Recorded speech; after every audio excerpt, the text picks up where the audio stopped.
কয়েকদিন আগের কথা। দিল্লি এয়ারপোর্টে বসে আছি। রাত 8:30 বাজে। অসম্ভব ক্লান্ত। হাত দুটোকে মাথার পিছনে রেখে চোখ বন্ধ করে একটু জিরিয়ে নেবার চেষ্টা করছি। আচমকা একটা চিৎকার করে কান্নার শব্দে ধরফরিয়ে উঠলাম। কান্নার শব্দটা আসছে আমার খুব কাছের একটা গেটের সামনে থেকে।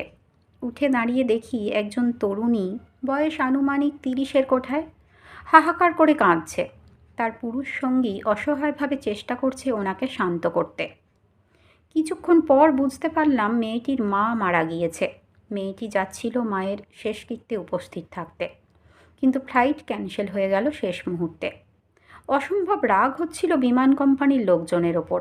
মনে হচ্ছিল চিৎকার করে ঝগড়া করি, কিন্তু তারপর ওই ছেলে মেয়েগুলোর মুখের দিকে চোখ পড়ল।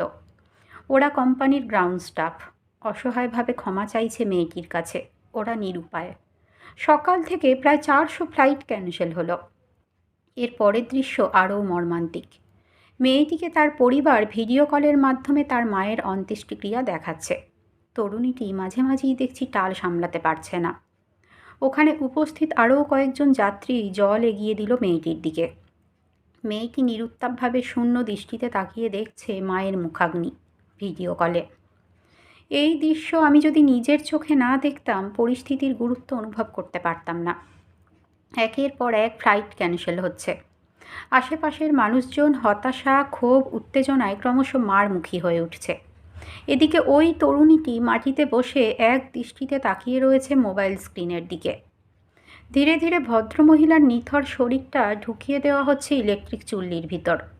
চুল্লির গনগনে কমলা আলো ফুটে উঠল মোবাইলের নির্বাক স্ক্রিনে। মেয়েটি শুধু দুবার খুব জোরে ফুঁপিয়ে উঠল। একটা দীর্ঘশ্বাস যেন ছড়িয়ে পড়ল এয়ারপোর্টের ঝাঁ চকচকে লাউঞ্জে। বিমানকর্মীরা মাথা নিচু করে কিছুটা দূরে দাঁড়িয়ে। মেয়েটি হাঁটু মুড়ে মাটিতে বসে রয়েছে। আমার মনে হচ্ছিল যেন রেনেসাঁ যুগের কোনো ছবি দেখছি চোখের সামনে জীবন্ত হয়ে উঠতে। হাত পা ঠান্ডা হয়ে আসছিল। ফ্লাইট ইনফরমেশন ডিসপ্লে বোর্ডের দিকে তাকিয়ে দেখলাম আমার ফ্লাইট 4 ঘন্টা ডিলেড। অগত্যা কিছু করার নেই। কোনো মতে গুটিসুটি মেরে এয়ারপোর্টের মেঝেতে শুয়ে পড়লাম। অসম্ভব ভিড়।